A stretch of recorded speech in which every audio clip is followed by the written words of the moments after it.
Genellikle tarihsel bir gerçekten ya da geçmişe ait bir belgeden falan bahsettiğimizde zihnimizde böyle mühendislik gibi bir kesinlik beklentisi oluşuyor. Evet, sanki her şey netmiş gibi. Aynen öyle. Yani tıpkı şey gibi düşün bunu. Tıbbi bir röntgen gibi. Hani kolunu kırarsın, hastaneye gidersin ve röntgen sana o pürüzlü beyaz çizgiyi gösterir ya. Hı hı, çok somut bir şekilde. Doktor da sadece ekrana işaret edip işte burada der. Yani kırıktır ya da değildir. Oldukça ikili, temiz ve net bir durum. Doğru, çünkü bu bize bir güvenlik hissi veriyor aslında. Yani olayların görünür olmasını, böyle siyah ve beyaz gibi kesin çizgilerle kategorize edilmesini istiyoruz. Karmaşayı pek sevmiyoruz bence. Kesinlikle sevmiyoruz. Ama ya o güvendiğin röntgen makinesi fabrikadan ayarlıysa? Oo, bak bu çok kritik bir soru. Yani ya belirli kemikleri, belirli dokuları sana hiç göstermemek üzere programlanmışsa, işte bugün okuduğun haberlerde, tarih kitaplarında, hatta izlediğin belgesellerde falan dünyayı nasıl algıladığını kökünden sarsacak bir konuyu masaya yatırıyoruz. Evet, oldukça derin bir konu bu. O röntgen makinesinin arkasındaki yazılımı, yani aslında bizim dünyayı görme biçimimizi şekillendiren o görünmez filtreleri konuşacağız. Elimdeki notlar, hani şu Sabar Aklem'in ya da bilinen adıyla Sabar Aga'nın tarih, antropoloji ve kültür üzerine yürüttüğü o devasa kapsamlı projeden geliyor. Hı hı. Çok çok kıymetli bir kaynak o. Gerçekten öyle ve biz bu karmaşık fikirleri metinlerin mimarisini kurgulayan entelektüel asistan Sultan Sancar'ın çalışmaları üzerinden okuyacağız. Yani bu sıradan bir sohbet değil, seninle çıkacağımız bir bilişsel keşif yolculuğu. Kesinlikle. Ve görevimiz çok net aslında. Kaynaklarımızın bilişsel optik olarak adlandırdığı o gizli gücü açığa çıkarmak. Biliyor musun işin en ilginç yanı şu bence. Dil sadece iletişim kurduğumuz basit bir araç değil, dünyayı nasıl gördüğümüzü belirleyen asıl lensin ta kendisi. Bilişsel optik meselesi aslında senin o girişte verdiğin röntgen makinası analojinde kusursuz bir şekilde örtüşüyor diyebilirim. Öyle mi dersin? Nasıl yani?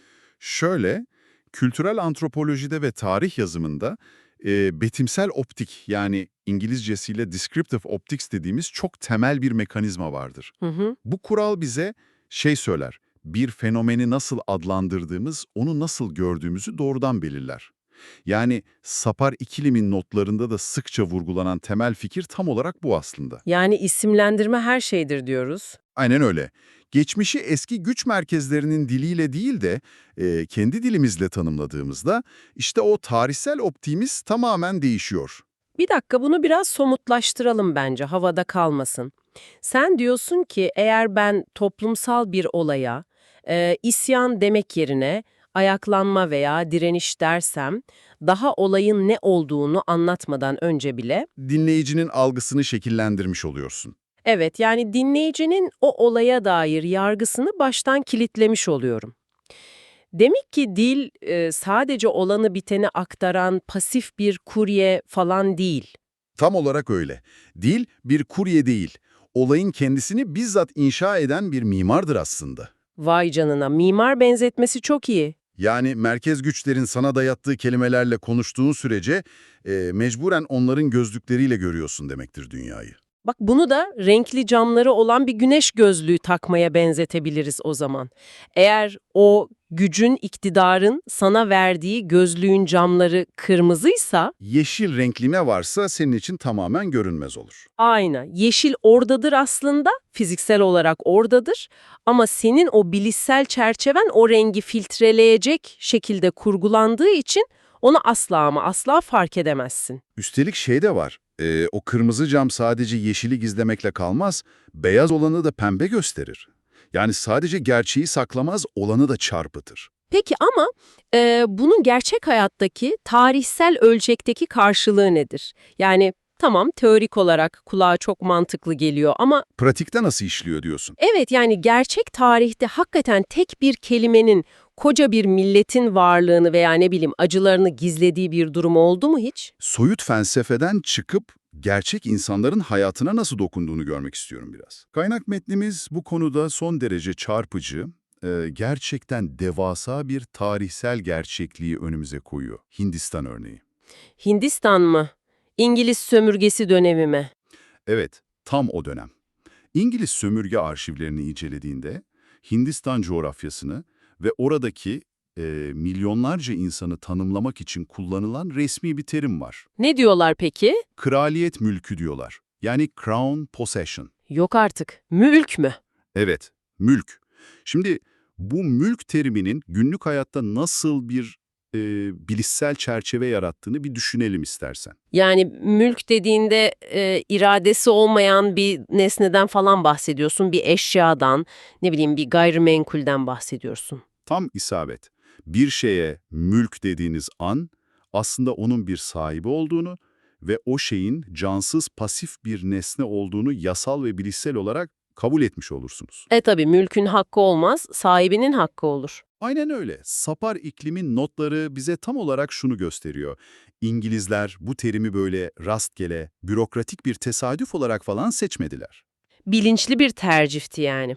Kesinlikle. Bu terim üzerinden öyle bir bilişsel çerçeve inşa edildi ki bu çerçevenin içinde Hintlilerin öznelliği yani özne olmaları tamamen sıfırlandı. Yani kendi kaderini belirleme hakkına sahip olmaları, siyasi taleplerinin olması falan. Düşünen, acı çeken bireyler oldukları gerçeği arşivlerden resmen silindi. Onlar sadece bir bahçe, bir maden yatağı ya da muhasebe defterindeki bir demirbaş kalemi olarak ele alındılar yüzyıllarca. İnanılmaz. Yani arşiv belgelerinde yaşanan bir kıtlık veya ne diyeyim bir açlık krizi milyonlarca insanın acı çekmesi olarak değil de mülkün değer kaybetmesi veya hasat envanterinde düşüş olarak mı kodlanıyor? Evet. Mekanizma tam olarak böyle işliyor işte. İnsan unsuru denklemden tamamen çıkarılıyor o zaman. Bir insanlık trajedisi sadece kelimelerin gücüyle bir anda lojistik bir probleme dönüşüveriyor. Ta ki Hintli tarihçiler kendi tarihlerini yazmaya başlayana kadar. Ne yapıyorlar peki onlar? Onlar bu kraliyet mülkü terimini tamamen reddediyorlar ve masaya sömürgecilik veya kolonyal tahakküm kelimelerini koyduklarında işte o kırmızı camlı gözlük tuzla buz oluyor. Her şey değişiyor tabii. Birdenbire aynı dönem, aynı coğrafya bambaşka bir röntgen filmi vermeye başlıyor. Yeni tarihsel aktörler, direniş hareketleri, hak ihlalleri ve yepyeni anlamlar bir anda görünür hale geliyor. Yalnız burada sana biraz itiraz etmek, şeytanın avukatlığını yapmak zorundayım, kusura bakma. Tabii lütfen.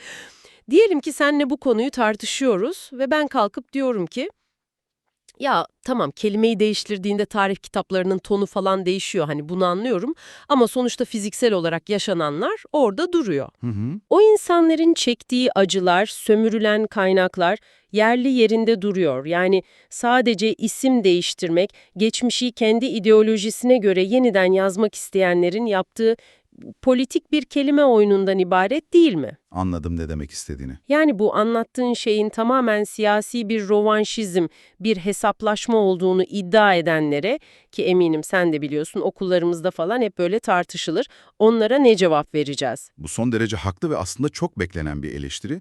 Sultan Sancar'ın o metin mimarisinde bu sorunun yanıtı özellikle vurgulanmış durumda.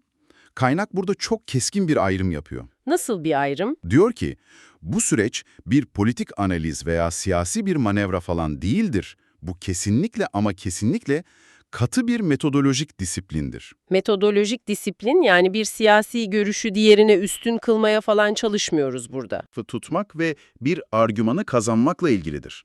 Metodoloji ise analizdeki o eksik olanı bulmakla ilgilidir. Anladım. Eğer bir tarihçi, bir araştırmacı veya sıradan bir okuyucu olarak sen sadece gücü elinde bulunduran o merkezin kelimeleriyle bir olayı okuyorsan taraflı falan değil, düpedüz eksik bir iş yapıyorsun demektir. Yani fotoğrafın sadece bir köşesine bakıyorsun. Aynen. Amacımız geçmişe yeni bir siyasi slogan üretmek veya bir intikam anlatısı kurgulamak değil. Amacımız o bilişsel kör noktaları aydınlatmak. Görünmeyeni görünür kılmak. Evet, olayın tüm aktörlerini sahneye çağırabilmek için bize baştan verilen o dar kadrajı geliştirmek zorundayız. Anladım. Yani mesele politik bir taraf seçmek değil, fotoğrafın tamamını görebilmek için sadece objektifi değiştirmekten bahsediyoruz. Tam olarak bu. O halde bizi şu an dinleyen ve okuduğu haberlere, izlediği dizilere, belgesellere falan artık farklı bir gözle bakmak isteyen bir kişi bu disiplini kendi hayatında nasıl uygulayacak? Pratik bir araç arıyorsun yani. Aynen. Bize bahsettiğin o zihinsel alet çantasının içinde bu kadrajı genişletecek hangi pratik sorular var mesela? Metnimiz bu konuda bize çok net bir harita veriyor aslında. Herhangi bir enformasyonu tüketirken zihnimizin arka planında sürekli çalışması gereken 3 temel soru sunuyor. Nedir onlar? Bir metni veya haberi çözerken bu 3 soru o görünmez filtreleri deşifre etmeni sağlar. Birinci soru şu: açıklamada kimin optiği, yani kimin bakış açısı kullanılmış? Konuşan kişi merkez mi yoksa hani çevredeki biri mi, periferi mi diyoruz? Evet, Yani mesela yasayı çıkaran bürokratın sesi mi yankılanıyor metinde yoksa o yasadan doğrudan etkilenen kasabadaki çiftçinin mi?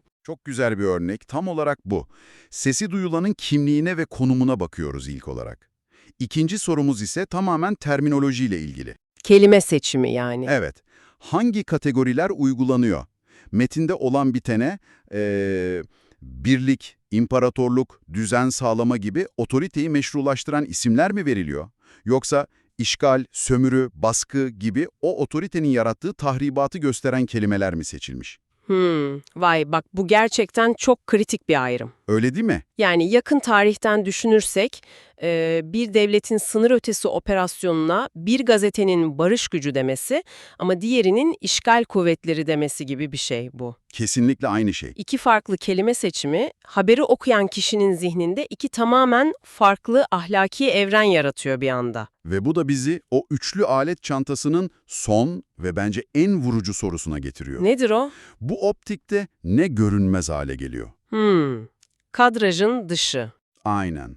Sana sunulan bu belirli kadrajın, bu seçilmiş kelimelerin dışında kimin sesleri duyulmuyor, kimin ekonomik çıkarları yok sayılıyor ve en önemlisi kimin acıları kadrajın tamamen dışında kalıyor. İnanılmaz. Yani bu üç soruyu yan yana koyduğumuzda aslında bize verilen o bilgiyi pasif bir şekilde tüketen, sadece yutan sıradan bir okuyucu olmaktan çıkıyoruz. Tamamen aktif bir analizciye dönüşüyorsun. Evet, bir nevi metnin kendi içindeki tutarlılığını değil de metnin çerçevesini ve bizden sakladıklarını sorgulayan bir dedektife dönüşüyoruz.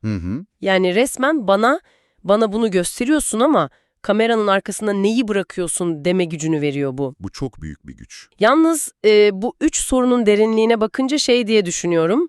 Bu sadece Saparaga'nın kendi kendine bir gecede oturup ürettiği bir fikirmiş gibi durmuyor. Yok canım, tabii ki hayır. Yani bu çerçevenin arkasında çok daha ağır, çok daha köklü bir sosyolojik ve felsefi temel var gibi hissediyorum. Bu metodolojinin omuzlarında yükseldiği, ilham aldığı o düşünürler kimler acaba? Çok doğru bir sezgi bu. Kaynak metnimiz bu bilişsel optik vizyonunu öyle tesadüfen değil, 3 dev ismin kendi alanlarında çığır açan 3 anıtsal eseri üzerine inşa ediyor. Üç büyük isim, kim bunlar? Bu isimler dilin sadece bir iletişim aracı değil, aynı zamanda bizzat bir iktidar mekanizması olduğunu kanıtlayan kişiler aslında. İlki 1978 yılında yayımladığı o meşhur oryantalizm eseriyle Edward Said. Edward Said, evet.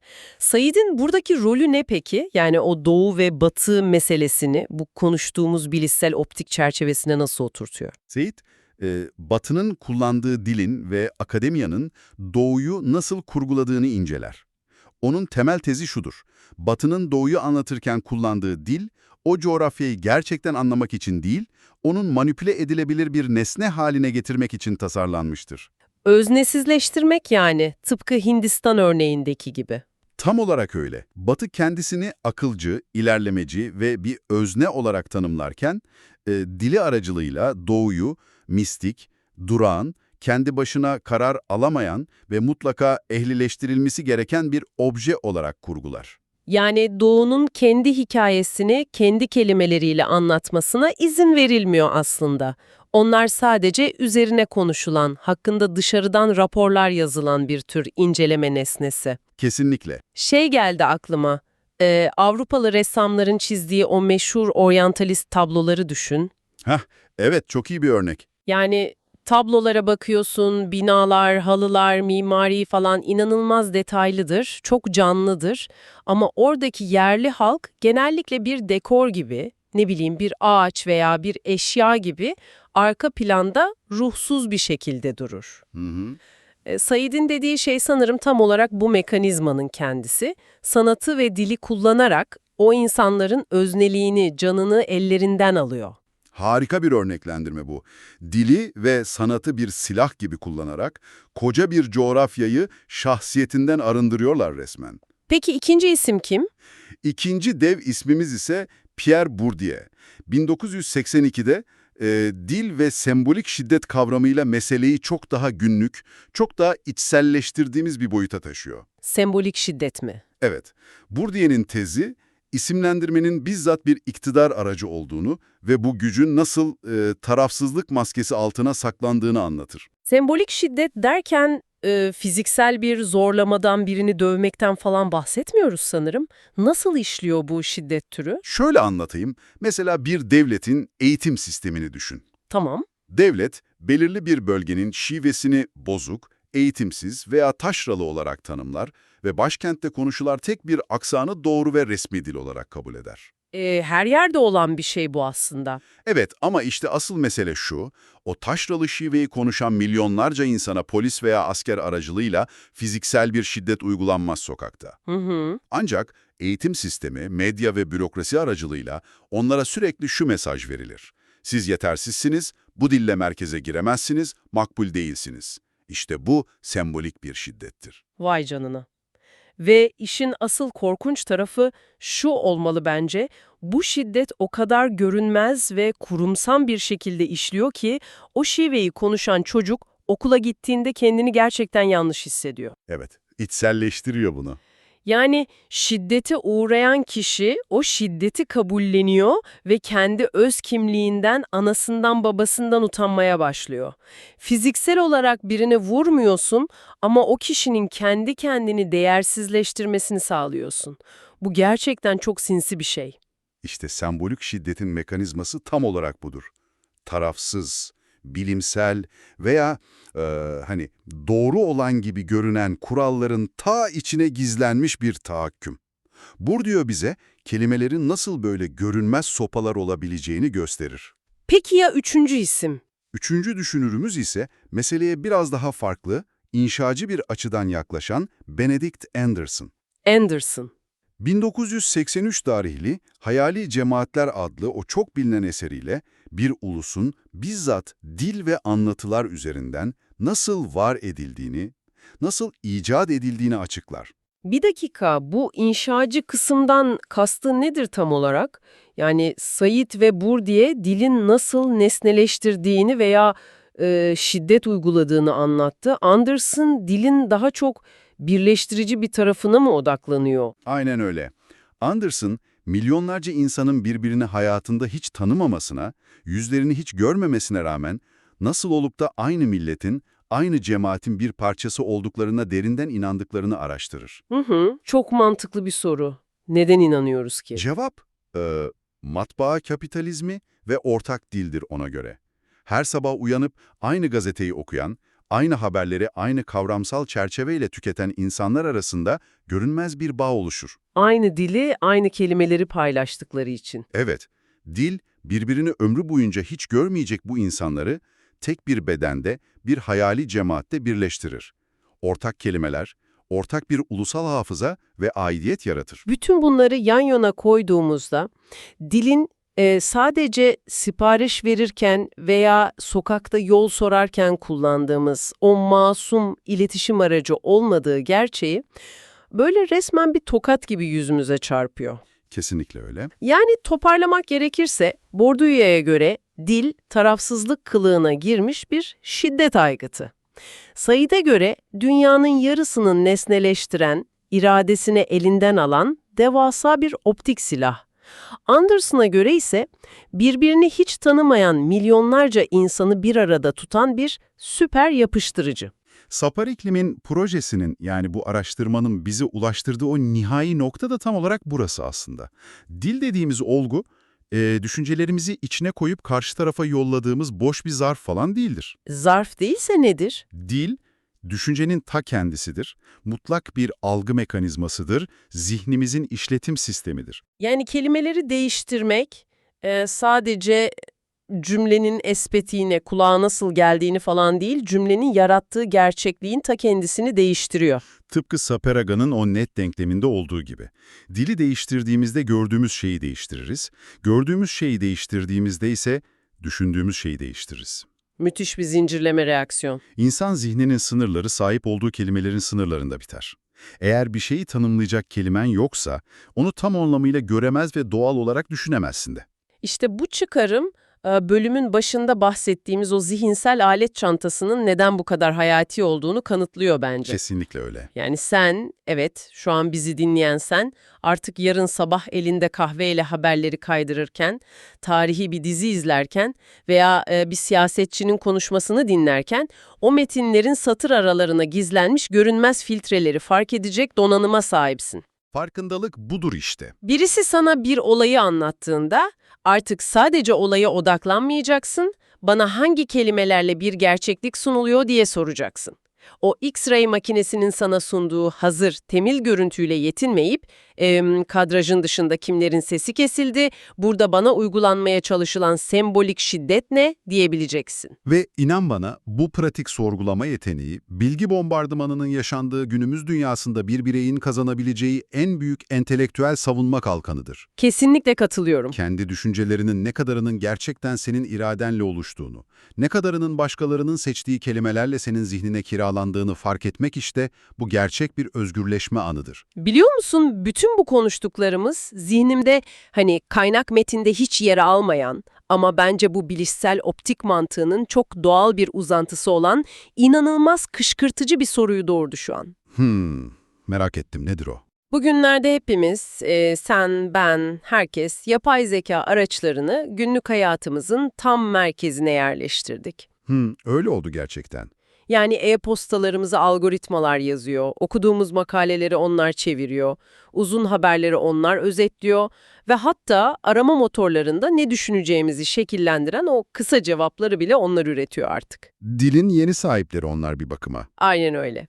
Eğer Sabaraga'nın dediği gibi bir hikayeyi kendi dilimizle değil de güç merkezlerinin ürettiği kelimelerle anlattığımızda kendi gerçekliğimiz görünmez oluyorsa, İşin rengi değişiyor. evet, bugün metinlerimizi yazan, düşüncelerimizi çeviren ve bizzat kullanacağımız kelimeleri bizim yerimize, bizim adımıza seçen bu devasa yapay zeka algoritmalarının gelecekteki bilişsel optiğimizi nasıl şekillendireceğini hiç düşündün mü? Vay canına. Bu mekanizmayı doğrudan geleceğin teknolojilerine entegre ediyoruz şu an.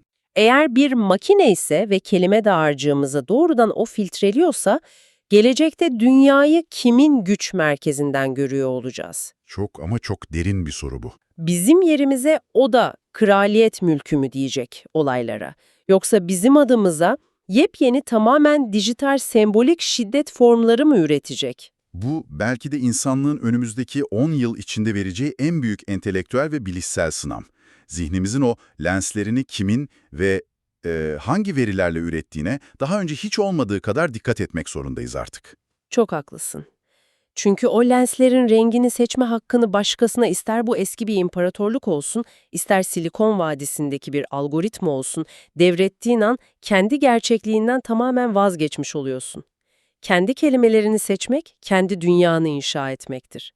Harika bir özet oldu. Bu derin keşif yolculuğunda bize katıldığın için çok teşekkürler. Şimdilik hoşça kal ve unutma, kelimelerine çok dikkat et. Çünkü onlar sadece konuşmanı değil, dünyayı nasıl gördüğünü belirliyor.